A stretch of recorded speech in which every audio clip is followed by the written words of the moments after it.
You're listening to Let Me Tell You Why You're Wrong.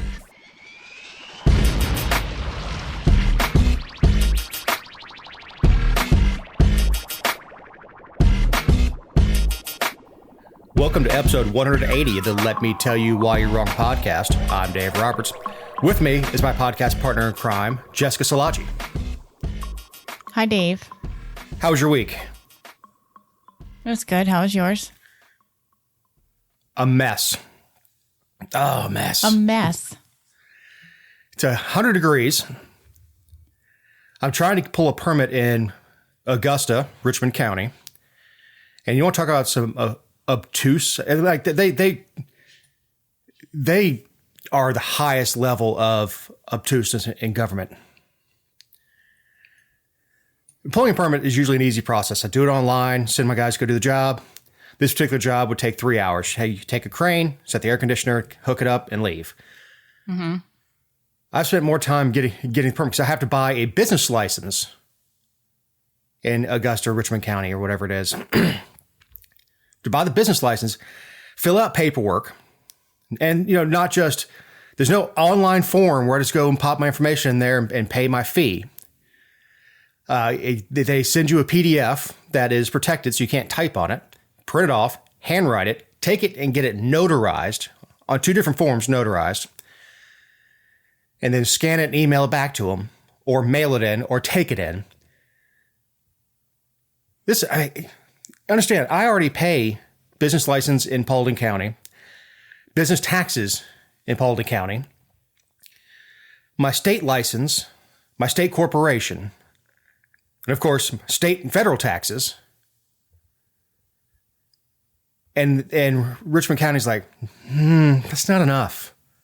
Just raise the price of the permit fee if that's what you want to do. Yeah. That is one problem that I see with all kinds of. We have a guy who does like it's not a food truck, but he has like one of those shaved ice companies that you can I guess like rent for different parties, and they have different types of machines and stuff. And there are cities and counties that will not allow him to work, even though he has an office and a spot, but they will not allow him to work in the county without a business license. Right. It's extortion. It is. It's also protecting their contractors. So basically, if you already have your business license in Augusta, you're exempt from all this. Not from pulling a permit, but you're exempt from it because you've already paid your license fee. This is basically punishing companies for bringing anybody from outside the county in. I mean, it's everything, E-Verify, all sorts of stuff that the county and city government, I guess they're a combined government, don't need to involve themselves in. Because the E-Verify stuff is already done through the contractor, the general contractor. All that stuff's already handled. Nope. They want my social security number. Not my federal tax ID, my social. Like, oh my God, they're just, I would write a bad review, but they don't care. They don't. They definitely don't.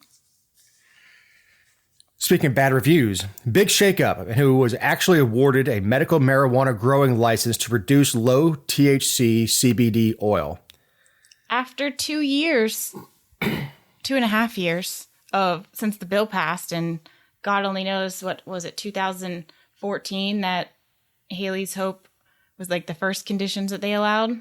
They're finally going to say, okay, you can start growing it. So I guess that's something for which we should rejoice and not pretend like government's 1,000,000% the problem. But yeah, they announced last week that they had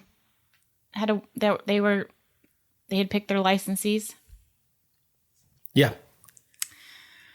I think everyone thought Alan Peake was going to get it, right? Because like he's like the godfather of, or not him personally, but like a company that he had invested in, and he didn't. You said it was one of the lowest scoring applicants? Yeah. So they did it in this really, I don't know. I'm not a fan of how they did it. Of course, like the way that they did it is not in compliance with the Georgia Open Records Act and the Open Meetings Act of how they're supposed to govern themselves this is the Georgia Cannabis Access to Cannabis Commission or whatever.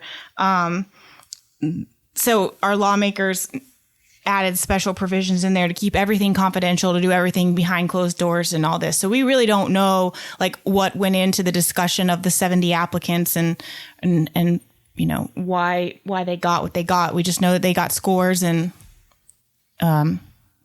63 of them didn't, or 64 of them didn't get one. I don't know if there were actually 70. They said close to 70. But anyway, there were 6 licenses, 2 Class 1 licenses, which allow up to 100,000 square feet of space in a facility to cultivate and also have whatever they need to manufacture the actual oil. And then 4 Class 2 licenses, which is 50,000 square feet.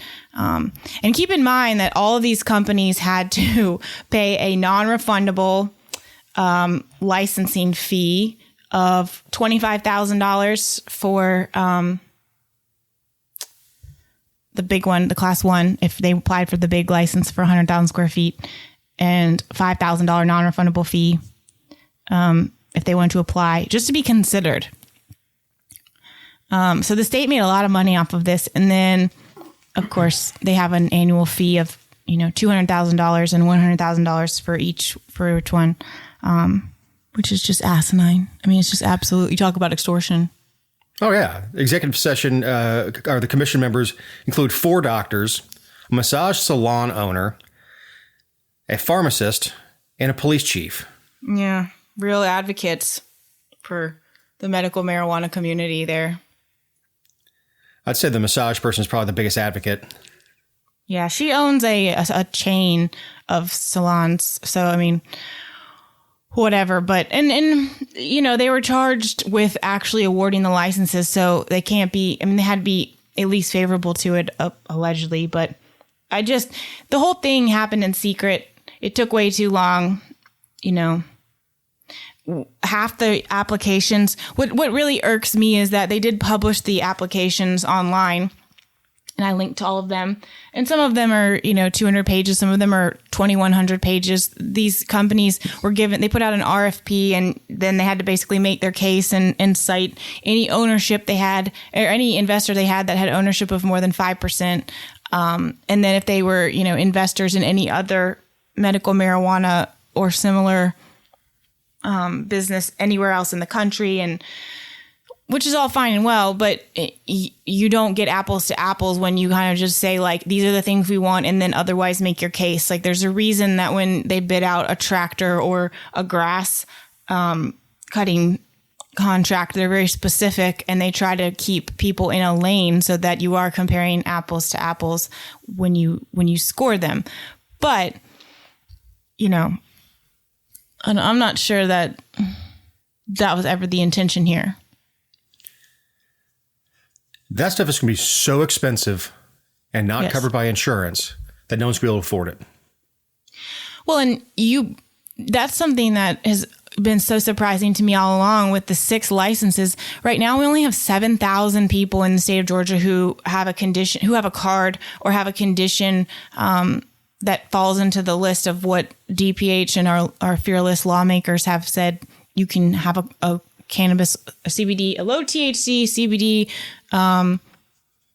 oil access card. So you're talking about 6 licenses that these people have invested considerably. I mean, they're all buying buildings because they can't lease them.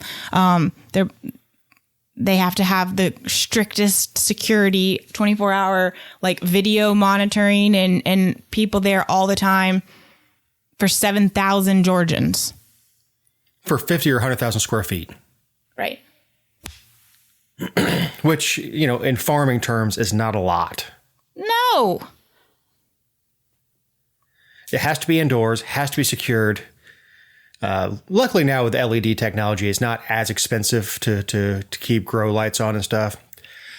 You guys have Dollar Trees up there, right? Dollar Tree stores? Okay. The only reason I know this is because we're getting a 3rd Dollar Tree in Statesboro. And I recently looked at their maps, like the plans for the renovations of what they're doing, and it's a 15,000 square foot building. So you think about basically what, 6.5, 6 and a little more Dollar Trees is how much space they get to grow this weed and manufacture it. Like that, do all of it in the facility. Right. And I don't know what goes into manufacturing the oil, if it's just pressing it like you do olives, or you can find on YouTube. You need like heat. And yeah. I won't be looking that up. Okay. Well, it was for research. Mm-hmm. So we have the race baiting headline of the week. White fragility author says comedy is an excuse to be racist. Yeah, you found this article. I did. Now, it's Robin DiAngelo is the name of the author. I believe she's a rich white liberal. Shocking. Yeah, exactly.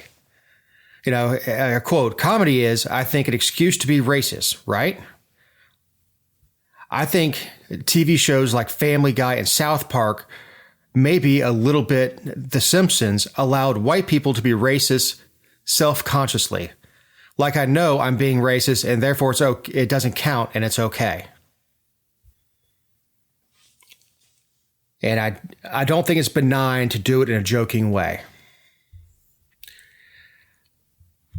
What the hell's wrong with this person? What kind of joyless, lovely woman she must be. I mean, you want to talk about, she goes on the list of women I'm glad I don't have to go home to every day. Can you imagine being her husband? Like, honey, I heard a good one. Hey, jokes are racist. We won't have that in this house. Oh my God, it's amazing.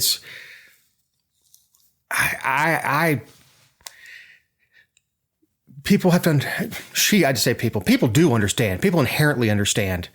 I reference Blazing Saddles on the show a lot because it was satire and it was lampooning racism. But, you know, Mel Brooks couldn't make that today. There's so many of the things that are part of Americana now with movies and stand up and everything else, you couldn't make today. Comics are afraid to go on stage. Comedy is supposed to be uncomfortable. That's what makes us laugh. Well, and you go voluntarily. Like you watch comedy voluntarily. Right. Absolutely. And look, it's gotten so woke when she talks about The Simpsons that Hank Azaria is no longer doing Apu on The Simpsons. They just I guess they don't have his character anymore. Hank Azaria is one of the funniest people. I guess, I don't know. I've never seen his I don't think he does stand up, but his portrayal of the houseboy in Birdcage, his ability to change voices as a voice actor on The Simpsons. He does Mo Sizlak also, the bartender, I think. But no Indians were actually offended. It was rich white liberals. Well, this is awful. It's not even voiced by an actual Indian person. It's the same old nonsense. It is. And, you know, there's two white people talking about it, but God almighty. Well, white people are routinely the center of comedy. So, I mean, white people can't dance. It's like, why? Yeah. I mean, I don't care. Right. And we're losing the ability to laugh at ourselves. It's funny. Richard Pryor movies that he did with Gene, whatever. Why can't I think? Not Gene Hackman, Willy Wonka. But it was meant to be funny, and Pryor co-wrote a lot of that stuff. Gene Wilder, putting Wilder in blackface, and stir crazy or whatever it was, so he could sneak past the cops. It was meant to be funny. It was and Gene's inability to dance was making fun of him. Eddie Murphy mentioning getting in a fight in a disco with Danny Terrio or something like that. and Delirious, I think, was that stand up. That's funny.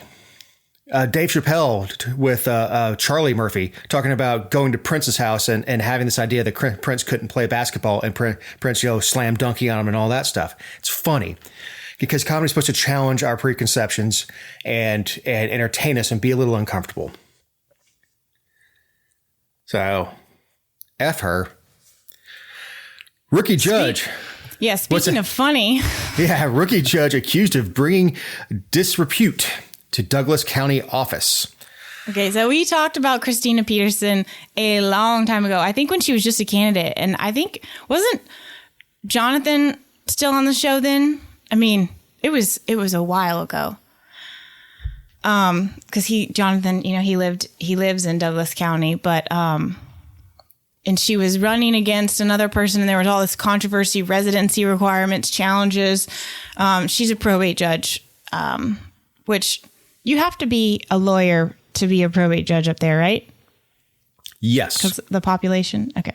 So anyway, she's in trouble though, because so the JQC has charged her with 4 counts of violating the Georgia Code of Judicial Conduct, and they're all about social media posts she made in 2020. And she was just a candidate then, but the JQC governs judges and judicial candidates. So it was 2020, wasn't Jonathan? Well, she's run for office before though. Oh, okay. Yeah. So she's a little. The very cute picture of her. It's not cute. It's not appropriate. It's especially not cute. For. But she's in the middle of. She's half naked. Yes, she does look like she has 2 bald-headed gentlemen trying to climb out of her top. Mm-hmm. Well, but if this was not a judge's Facebook, you just scroll past, go, what is wrong with her? So it's in the lockdown. She's sitting there in a bar where other people can't go to a bar with half glasses of bourbon and whiskey spread out all over the table. With a tiara. It was her birthday. Mm-hmm. And what really got her in trouble, because all that's just that, okay, your probate judge has no class. All that is she put a link to whatever electronic payment Cash App. Yeah. Huh. And she wrote, if anyone feels like sharing their quarantine wealth with her Cash App link, and then said, I'm celebrating, I'm not traveling as I would desire, but I'm alive and well. Thank you, and thank you for the gifts.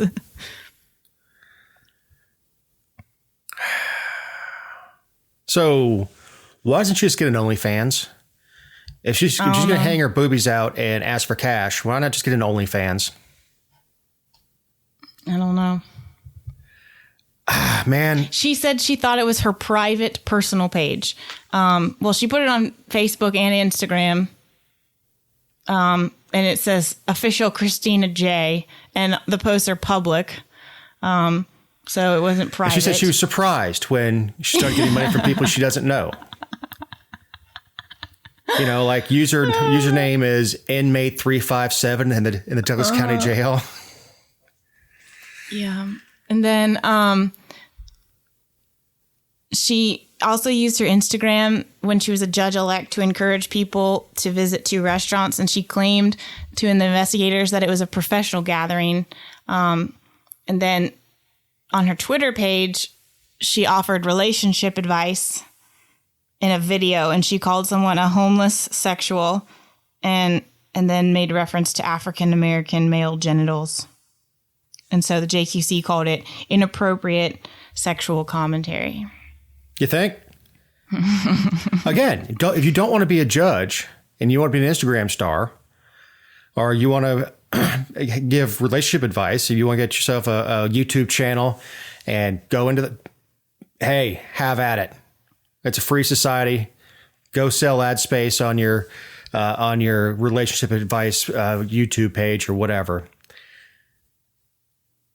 But she makes $124,000, $124,798 to be exact. Plus, since she's a probate judge, she can charge for fees paid for documents like for marriage licenses and birth certificates and all that. So she makes more than Supreme Court justice in some cases. State Supreme Court. Yeah. She that's good. I'm just glad she's not a Superior Court judge. Didn't she get elected on the, well, at least I'm a lawyer, actual lawyer platform? I don't know. But I know that before she was elected, she went to the commissioners and asked for a raise for the job.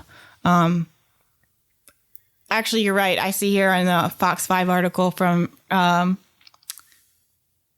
like a couple weeks ago, they said that she was the one she said that she should get paid more because she's an attorney and her predecessor wasn't. So I guess you can be grandfathered in if you're a probate judge and you go above that. I think it's 95,000 or 96,000, which is above 95. If you go above the threshold, you can continue to keep your job as long as you keep getting elected. Mm-hmm. So I don't know how she convinced the voters of Douglas County to, unless she posted pictures like that the whole time. I mean, good Lord. Yeah. The slit is up to her hip in her dress. And look, if that's how you want to go to the club, I don't even think it's becoming a member of the bar. And we told you we were going to do a show on this. It's decorum. But it's one thing to if you're out of town, you want to go to a club and that's what you think is sexy and all that stuff. It's nothing to be putting on your public profile stuff on Instagram and Facebooks and the twits, and then soliciting money. Like I said, just get an OnlyFans page if that's what you think is going to make you money, or showing off the twins and your legs all the way to the hip. There's a place for that. Well, and like she claims that this was all personal and private and all that, but her biography on all of her profiles said judge-elect. So it's not like, I mean. Well, I guess she was a candidate at the time, so we can't say that having that private page would violate the standard that if you're an elected official and you discuss anything official on your page, you can't ban anyone. That it's public, but she was still a candidate at the time, and so technically a private person. Sure, but I mean, she didn't have private settings. That's all. Right. Because she wanted the attention. Sure, she did. She wanted the money, and she wanted the attention. Look, I don't mind seeing a sexy dress myself. There's a time and place for it, and it's not while you're running for office. It's not soliciting money with your picture. I mean, look, I don't know. We were talking earlier about where our society's going, and it's just. I just don't even know. This is a good time to remind you that these are our opinions and not those of anyone not on the show or any respective company for which we may work, own, or otherwise associate ourselves with on a regular or irregular basis. Also, you can find other episodes and relevant stories over at thegeorgiavirtue.com. The latest in the GeorgiaCarry.org lawsuit against probate judge, speaking of probate judges, of Chatham County. Boo. That's Savannah. Yeah. Georgia Court of Appeals affirmed part and denied part of the appeal. So this is like an old case that against Chatham by Tom, which is the probate judge there's Thomas Bordeaux. but Georgia Carey with 2 residents of Chatham, Shane Montgomery and William Theodore Moore, Bill Moore, sued because the judge was not processing carry permits in the time required by law. And this goes back to 2018. And then I guess they sued the judge in his official capacity. They wanted him to be ordered to process the things and the permits in the time period as required. And then a judge ruled that they couldn't sue him in an individual capacity. And so that's the part that the Court of Appeals said the trial court was wrong in, because I guess for some reason he's allowed to be sued in his individual capacity here. Well, they also, the 2 men named in the lawsuit got their carry permits. Well, yeah, because it takes so damn long to move through the court system. So they said it was moot. Right. Which is a stupid thing to say and do, because of course you're probably going to get your carry permit before this moves through the courts. Well, and I think it took 60 or 90 days for him to get it. And I think the standard is 35. Well, or 15 from getting your background check. Yes, but you're talking about the processing time. Like, there's plenty of counties that go beyond that because, for whatever reason I know that Fulton does everything on the very last day of, the process for each thing so that they can drag it out as long as possible because they don't give a rip. But it's 35 days from of processing, not actual from the time you receive it. Even 35 days is too long. Right. You shouldn't even need a permit anyway.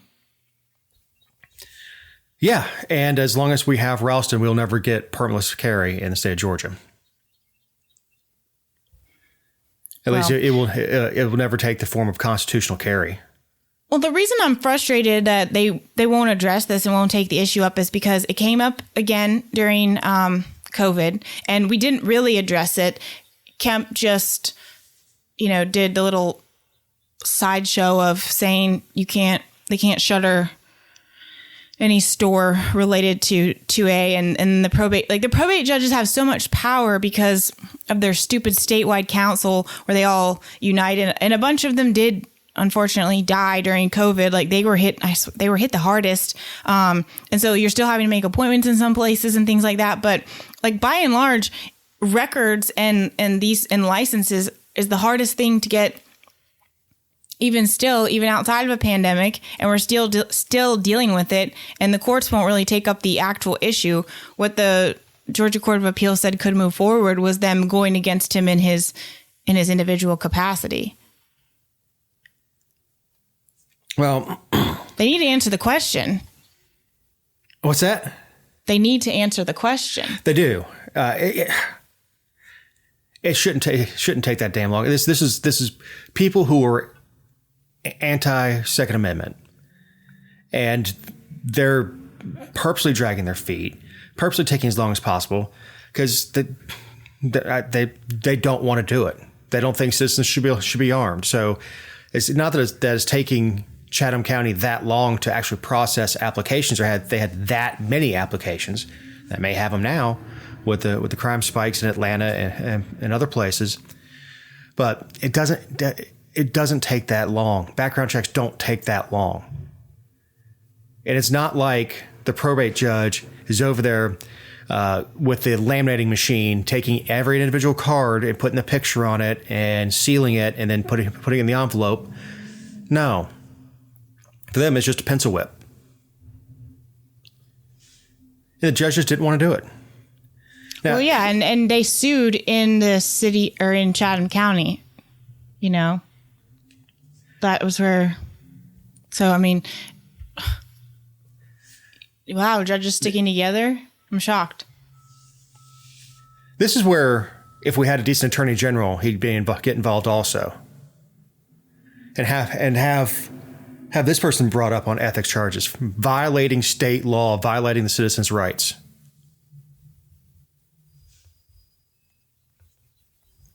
You know, that's where this stuff needs to be. It needs to be in front of the ethics committee. Or the statewide business court. The statewide business court, huh? Well, they're not doing anything else. You know, at least you have an independent judge that's up there, you know, independent from the standpoint of no local conflicts. Right. Yeah, it would be uncomfortable to rule against the person you have lunch with. I don't know, man. It's ridiculous that it is even a conversation, and good on Georgia Carey for pushing it, for getting involved and pushing it. And though I don't agree with everything with Georgia Carey, because there are some opinions with them as far as the not wanting permitless carry.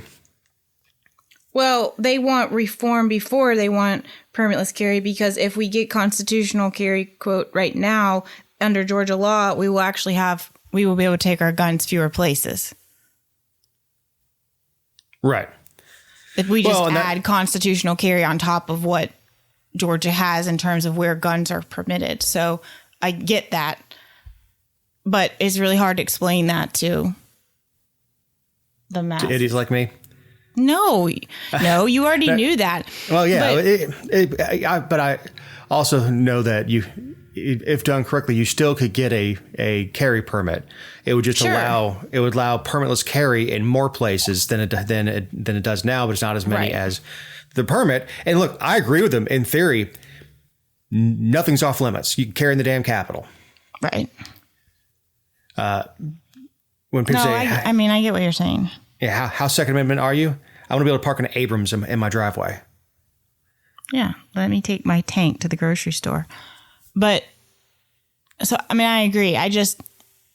I'm a big fan of Georgia Carey over some of the other gun groups in the state and even national, because they do take things to the court, and by and large, they're successful. Like, they don't just sue over everything. They sue over intellectuals. They are, and they pick their battles, and they pick important battles, and they are responsible for, they're one of the biggest advocates for like restoring the weapons carry renewal process during COVID, when they said when judges said they weren't going to do it. They are true advocates. They don't just get on and make viral videos and yell into, a megaphone or a microphone, but yeah, and those groups that you're talking about, they rarely get things done. They send mailers out during every election. They hoot and holler.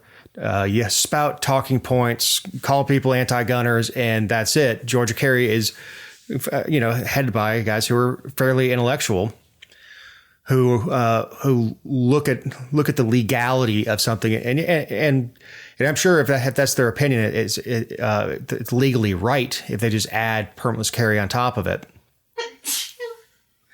But I don't get it. All Kemp had to do was during the state of emergency, while he's bypassing the legislature anyway, is say we're going to allow permitless carry because citizens don't have access to get their permits. That's as long as we're in this state of emergency. Well, the legislature had the ability to fix this as well when they came back after seeing, 8 months of turmoil from the pandemic, and in all of their glory did absolutely nothing. So that should show you where, and all it would have been a stroke of the pen about, what can and cannot be done, but they didn't. But I thought it was interesting that the reason for, we talked about how the trial court said that they're dismissing it because he couldn't be sued in his individual capacity because he can't issue permits in his individual capacity. But in his individual capacity, he can sure as hell refuse to issue permits. Yeah, it's a convoluted ruling saying that since they got their permits, even though they were late, those two cases are moot, which they still had their constitutional rights violated for an extra 60 days or whatever it was. The fact that you can't hold the judge responsible for his actions individually by refusing to do his job in the time prescribed by law, then the law is moot. Then what's the penalty? What's her name? Kim Davis? She was the one who refused to do the same-sex marriage licenses. Remember her? Yeah. That was in her individual capacity. Right. And do your job. If you don't want to issue permits, fine. Don't run for probate judge. Don't be the probate judge. It's if that's in the job description. So screw this guy. Thanks, Georgia Carey. Yeah. So this week's War on Parenting via the nanny. This story really upsets me. Yeah, a woman pled guilty to shaking a baby 35 years ago, has been charged with his murder upon his recent death at age 37. That was a typo, by the way. He was 35. It's been 37 years. That was my fault. But yeah, in 1984 in Florida, a 22-year-old female who was pregnant herself, she was 6 months pregnant, was babysitting a 5-month-old named Benjamin. And his parents came home. He was a little bit blue. Like he wasn't, he wasn't like choking or gasping. He was just turning blue. He was having trouble breathing. They took him to the hospital and he was diagnosed with shaken baby syndrome, which used to be a lot more common of a diagnosis than it is now. And they charged the babysitter with first-degree attempted murder and aggravated battery. And then they basically kind of like pressured her into a plea because plea sentencing for shaken baby syndrome back then, if you read about it, like the sentencing, if you just agree to take a plea was a lot less than if you went to trial. Like she could have faced decades, I think. 12 to 17 years if she was found guilty at trial, which is still a lot. She only went on the weekends until her baby was born. But I guess the baby spent a month in the hospital. He had to get metal rods in his spine to help hold him up. He had a feeding tube in his abdomen, and then he had to go to occupational, physical, and speech therapy. And then this is a quote from his parents. They said, Benjamin never progressed in development beyond a 5.5-month-old infant. He never crawled, fully rolled over, walked, never talked, never fed himself. He never enjoyed a hamburger or an ice cream cone. And even though this woman, Terry McCurchie, the babysitter, pled guilty, she maintained her innocence. She said her conscience was clear. She just couldn't deal with it anymore. And she pled and dealt with having, I guess, weekends for 3 months in jail. But she maintained that she never shook the baby, which is an interesting allegation on its own because, again, she was pregnant herself. So, yeah.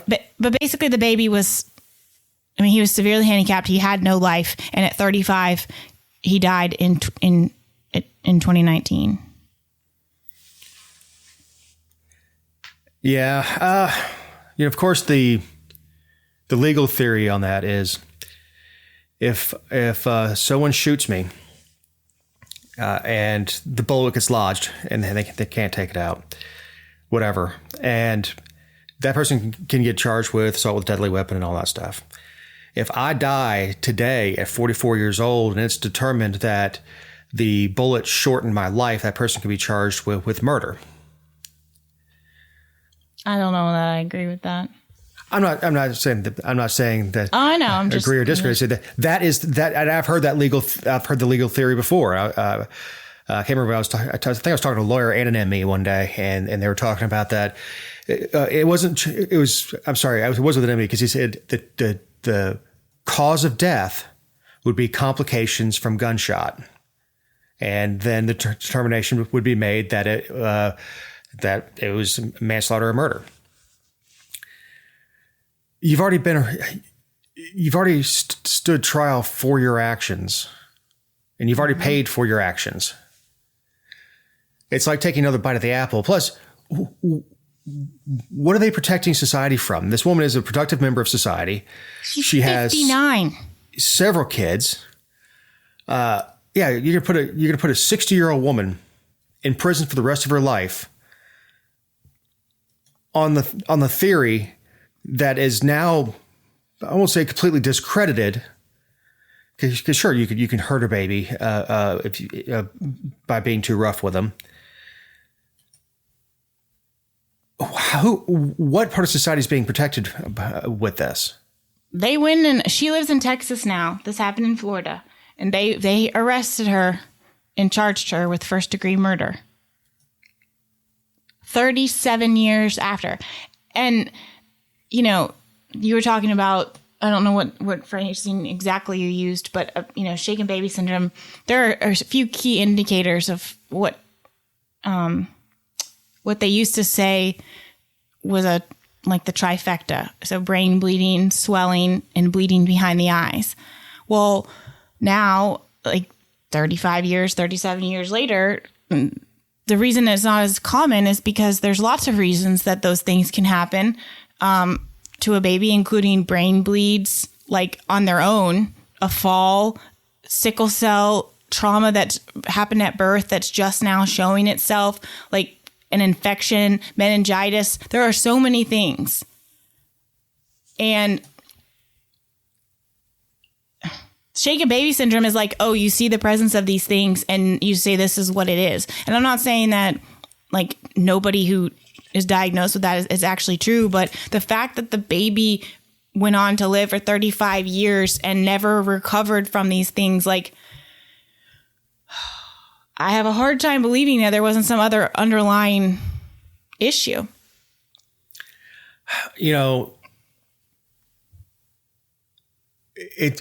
They're going to use her guilty plea against her. And I don't know if she'll win or lose in court. Hopefully it's thrown out relatively early so she doesn't have to exhaust every resource she has to defend herself. But with, almost 40 years ago, she says, my conscience is clear. I didn't do it. But my options are 12 to 17 and not see and have this baby in prison and never spend time with them, or weekend trips and sit and lock up. It's not that is such a flaw in our system, that the punishment for going to trial. Jim Beck's going to experience this. It is the government version of a kid running from a spanking. If you run, whipping's going to be worse. Mm-hmm. It's well, and don't get me wrong. People do abuse babies and are too rough with babies, and they hurt them, and their damages can't be undone. Absolutely, that happens, but it's an overused diagnosis. It's something that often draws in defects for parents, unnecessarily, but it's a diagnosis of omission, of we don't see anything else. This must be what it is. There's an intellectual disconnect between doing this can cause this and doing this is the only cause of this. And there's a disconnect there. And the law went with the latter, that these symptoms mean you did it. And she's sitting in jail. She's jailed in Texas waiting for this. Wait for extradition to Florida. Yeah, and I saw that actually, so she was when she was 20, she was a young mother, but when this actually happened, she was pregnant with her third child. I didn't realize that. I thought it was her first child, but so that makes me even less.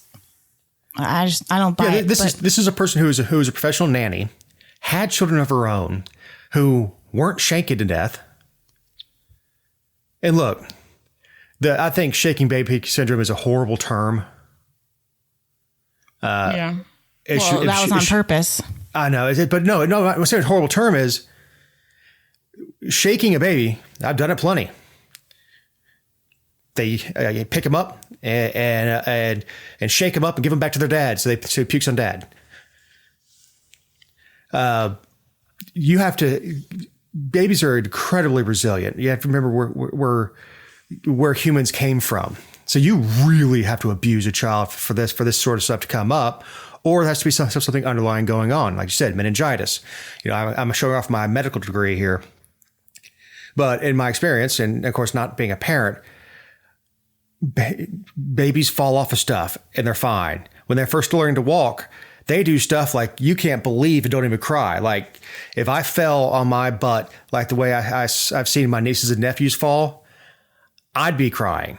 And they just get up and go back to toddling. You really have to abuse a child for this to happen. So that's why I think the shaking baby makes it sound like this is something that someone could do so easily. No, someone would have to use bend the spine by shaking him like at the waist or something. I think the term makes the terms, it should be abused baby syndrome, something like that. Well, they have like, now they call it like abusive head trauma. I'm sure they've updated the term. Yeah. Yeah. Abusive head trauma, which is better, I guess. But one of the things, like, prosecutors have an obligation to, like, they're supposed to be representing the laws of the state, not this family, right? Like that they don't represent victims. They are supposed to secure convictions when the evidence suggests and proves beyond a reasonable doubt that a crime has occurred. I have a hard time. I feel bad for the family. I think it's terrible. It's horrible. But at the same time, like, what justice are they seeking? Because I understand that they had a traumatic life with their child, but and that now he's gone. That's terribly sad. I don't care how old a child is. I mean, that's just awful. But what justice is achieved by sending this woman to prison? Not just like what threat is she to society but like, I have no doubt that even if she didn't do it, I'm sure that this has been a thing of mental anguish for her for the last 35 years. She's a mother herself. I just don't buy that she, just went on living her life and never thought about it again. Oh, I'm sure not. It's what could I have done different? What, I know I didn't abuse was the kid sitting on the changing table and fall off. I don't even know if changing tables were a thing back then. I think you just used the dining room table. So I'm sure it's horrible having been involved. It's horrible having a record for the rest of your life. And I'm sure she also took a little bit of trauma of having to plead guilty when she knew she wasn't. I mean, this is not someone who is just lawyering up. This is someone who said, my conscience is clear. Of course, she said that back in the 80s, but my conscience is clear. I didn't do it. Well, her lawyer's dead now, too, which is, he died in 2009. Because that's how long it's been. I think it's a complete injustice, and I don't like it. It's a little bit vindictive. And the family, even the family, like, so you're telling me that they're going to feel better if after 37 years, and let's add another year and a half, 2 years for a trial and all that mess, they're going to feel better? If she goes to prison for the last 15 years of her life, that's going to make them feel like justice was served? If that is the case, then they have their priorities wrong, because that's not how it's supposed to work. Well, it's not justice, it's vengeance. Right. And I'm not intimately knowledgeable of these two families and everything else, but I'm sure it's horrible having to feed through a tube, diaper your adult child who never got past 5.5 months mentally. I can imagine how horrible that was. But going after a 60-year-old woman, who does that help? I don't know. So, Jessica, do you have any closing thoughts? I do. There's a story, we missed it. It happened in the it kind of resolved itself a couple weeks ago, but we missed it. And I found it on the Google machine the other night, and I wanted to talk about it.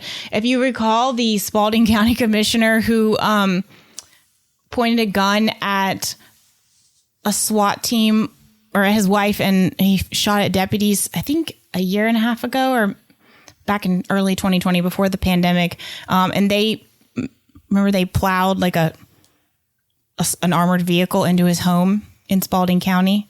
Don Hawbaker, he pleaded guilty. He's going to go away for 20 years. Bless his heart. Well, that actually does protect society. It does, but I just remember the pictures of that. Of the breach? Armored vehicle just halfway in the living room, the front door. And he, hopefully he's getting the help he needed, because I think he was having like a mental episode. I don't want to, I mean, I hope that's what caused it, but he's, his sentence was 20 years, 10 to serve. And I think that's appropriate, but hopefully they had good insurance, because his wife still had to live there. Well, the MRAP or whatever it is, the armored vehicle, the guy who drives that and practices a few times a month, got the word, go ahead, breach. And he's like, today's the day. And he went full send right into the living room. I love it. I love it. I mean, the pictures are just amazing. And I guess, it was one of those, it was like a shock factor thing. You don't usually see that. And then in his mugshot, he's in like the straight jacket, just cheesing like it's nobody's business. But, he's white. And so the police made a decision and nobody really raised a fuss about it. So anyway, your turn. LeVar Burton has been the guest host on Jeopardy! After 22 years on Reading Rainbow, his charity of choice was, of course, Reading is Fundamental. And I think he's done a better job than a lot of the guest hosts. Of course, having been in the industry of reading what other people write for a long time, but he has inflection. He moves the game along. Other guest hosts like Katie Couric would try to put their 2 cents in with every response. It's so annoying because you don't get to all the categories and stuff. But he's actually been really good. I mean,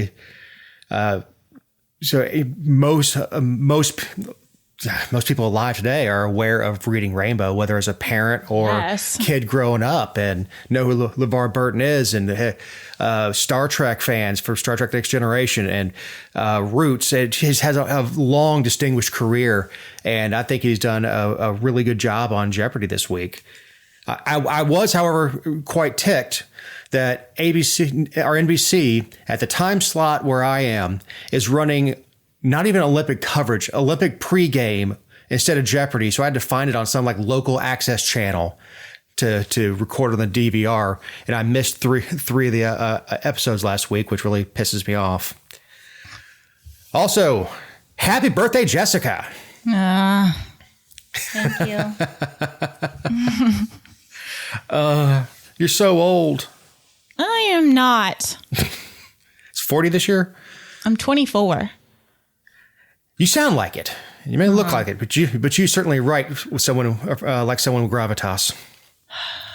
So on that note, for Jessica Szilagyi, the birthday girl, for Eric Cumby, our editor, I'm Dave Roberts. Have a great week. Happy birthday to you. Happy birthday to you. Happy birthday, happy birthday, happy birthday to you.